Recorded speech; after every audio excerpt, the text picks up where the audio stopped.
बिस्मिल्लाहिर्रहमानिर्रहीम, अस्सलाम वालेकुम। Welcome to my kitchen. उम्मीद है आप सब लोग खैरियत से होंगे। आज मैं आपके साथ बहुत ही अच्छी और बहुत मज़ेदार काली मिर्चों की बीफ कढ़ाई शेयर करूंगी, जो बहुत ही सिंपल है और उसमें कुछ भी ज़्यादा चीज़ें नहीं पड़ेंगी। इसके लिए सबसे पहले मैंने ये 1 किलो बग़ैर हड्डी के ये गोश्त लिया है, ये बीफ का है और मैंने इसकी छोटी बोटियाँ कटवाई हैं, बहुत ज़्यादा बड़ी नहीं है। और इसमें मैं कुछ भी नहीं डालूँगी, सिर्फ इसमें मैं ये 2 चमचे खाने के ये लहसुन, 2 नहीं बल्कि ये 1 2 3 खाने के चम्मच जो है, इसमें मैं ये लहसुन और अदरक ये डाल के इसे मैं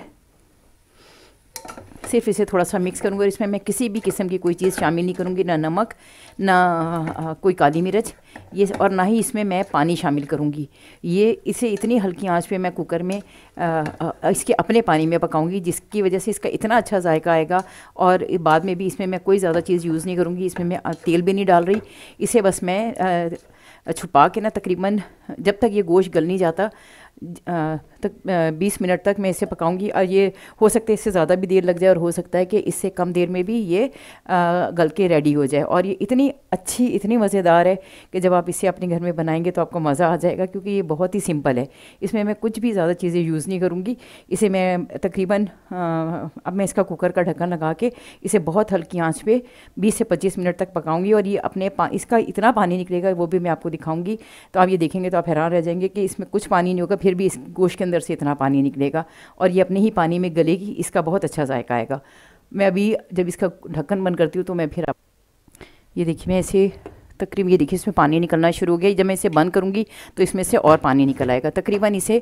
और इसकी मैं बहुत आंच हल्की रखूँगी, यानी बहुत लो भी नहीं होगी, लेकिन इतनी होगी कि ये हल्की आंच पे ये इतनी देर पकता रहे कि ये गोश्त गल जाए, क्योंकि ये बीफ का गोश्त है और आपको पता है बीफ ज़रा देर से गलता है। और ये बनेगा भी पानी के बगैर, तो इसका बहुत ही अच्छा जायका होगा। जब ये आप अपने घर में मेरी रेसिपी से बनाएंगे तो आप देखेंगे कितना अच्छा और कितना मज़ेदार ये गोश्त बना है। अभी मैं अब आपसे 20-25 मिनट बाद मैं आपसे दोबारा मिलती हूँ। ये देखिए, मैंने इसलिए खोला कि मैं आपको ये दिखा सकूं कि इसमें देखिए मैंने बिल्कुल पानी नहीं डाला, लेकिन इसके बावजूद इसमें अपना काफ़ी पानी निकला है। ये जब हल्की आंच पे पकता रहेगा तो ये इसी पानी में ये गोश्त गल जाएगा। और इसका असल जायका यही कि अपनी यखनी में पके, ये जो बीफ अपनी यखनी पकेगा, इसका इतना अच्छा जायका होगा, क्योंकि इसमें मैंने दूसरा पानी कोई नहीं डाला। अब मैं इसे बंद करके, मैंने सिर्फ इस वजह से खोल के आपको दिखाया कि मैं आपको ये दिखाऊँ कि इसमें पानी मैंने बिल्कुल भी नहीं डाला, लेकिन इसका अपना पानी अच्छा खासा निकला है। ये अब मैं इसे छुपा के और बहुत यानी मध्यम आंच पे इसे पकाना है। और ये जो ये लगा रहेगा ना, तो ये खुद ही इसी आंच में ये गल जाएगा। ये देखिए, अल्हम्दुलिल्लाह रब्बिल आलमीन, ये मेरा बीफ बिल्कुल रेडी हो गया। मैंने इसमें थोड़ा पानी छोड़ दिया था ताकि इसमें टमाटर वगैरह जो मैं डालूँगी वो इसी पानी में गल जाएंगे, क्योंकि मैंने इसमें एक्स्ट्रा बिल्कुल एक कतरा पानी नहीं डाला। और ये देखिए इतने आराम से ये बूटी गल गई है। लेकिन ये कि इसका बहुत ज़्यादा ख्याल ये रखना पड़ता है कि ये जल ना जाए, क्योंकि पानी नहीं होता तो बहुत यानी तेज़ आंच नहीं रखनी, हल्की मध्यम आंच में आप इसे पकाएं। ये यखनी में इतना अच्छा पकेगा। अब मैं इसमें मैंने ये पतीली चेंज कर दी ताकि ये इसमें ज़रा थोड़ा सा खुला पक जाएगा। इसमें अब मैं ये इसमें तेल और जो चीज़ें मैंने शामिल कर, तकरीबन ये आप समझिए ये 1 प्याली से ज़रा कम तेल है, क्योंकि इसमें थोड़ा सा तेल ज़्यादा पड़ेगा, क्योंकि इसमें पानी नहीं है। तो ये ज़रा सा ये तेल ज़रा गर्म हो जाए तो मैं फिर इसमें ये अपना जो ये बीफ है, इसी तरीके से आप मटन और इसमें आप चिकन भी बना सकते हैं जिस तरीके से मैंने बनाया। मैंने इसमें नमक भी शामिल नहीं किया। अब मैं जो कुछ भी मैं होगा वो इसमें अब मैं शामिल करूँगी। ये इतनी अच्छी इसकी खुशबू आ रही है इसकी यखनी की। इसमें ये मैंने 3 खाने के चमचे इसमें लहसुन अदरक डाल के सिर्फ इसे मैंने उबाला है और 1 कतरा पानी नहीं डाला। इसका अपना इतना पानी निकल आया था। अब इसके साथ ही मैं इसमें ये टमाटर भी ऐड कर रही हूँ ताकि ये इसके पानी में गल जाए, क्योंकि मैं इसका पानी खुश करना नहीं चाहती।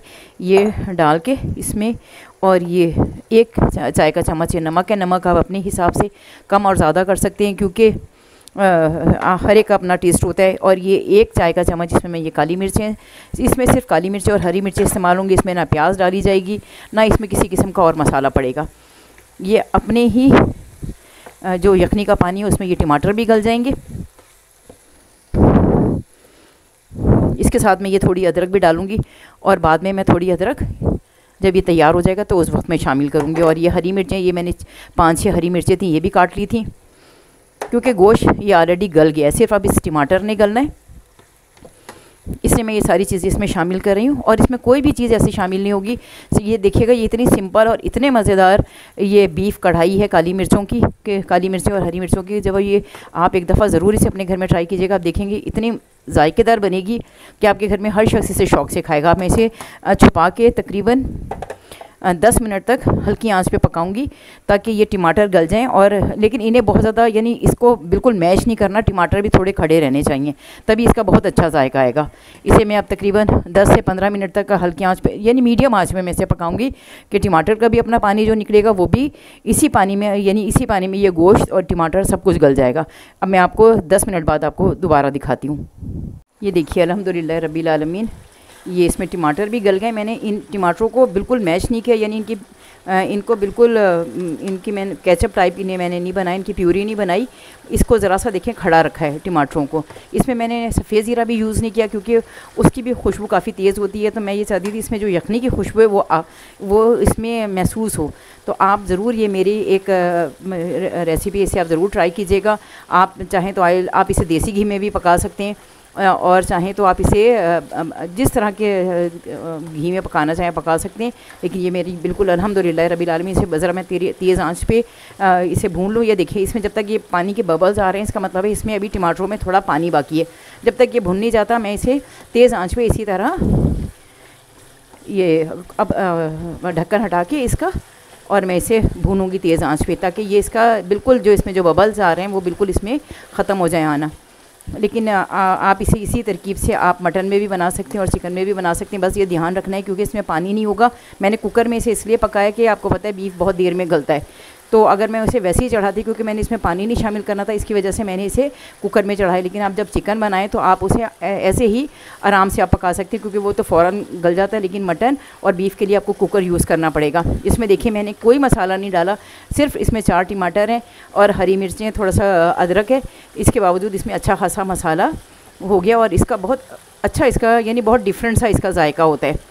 आप ज़रूर इसे अपने घर में ट्राई कीजिएगा। वैसे ही अल्हम्दुलिल्लाह रब्बिल आलमीन ये बिल्कुल रेडी हो गई है मेरी रेसिपी। इसमें मैं ये थोड़ा सा ये ऊपर से इसके ये अदरक डाल दूँगी और ये थोड़ा सा इसमें हरा धनिया शामिल करूँगी, इससे थोड़ी सी खुशबू इसकी और एनहांस हो जाएगी। इसमें मैं गरम मसाला बिल्कुल यूज़ नहीं करूँगी क्योंकि इसमें जो काली मिर्चों का टेस्ट आएगा वो बहुत डिफरेंट होगा। अगर आपको मेरा खाना अच्छा लगे और मेरी रेसिपी पसंद आए तो मेरे चैनल को लाइक करें, सब्सक्राइब करें, दिल चाहे तो बेल आइकन भी प्रेस कर दें। लेकिन मुझे अपनी दुआओं में ज़रूर याद रखें।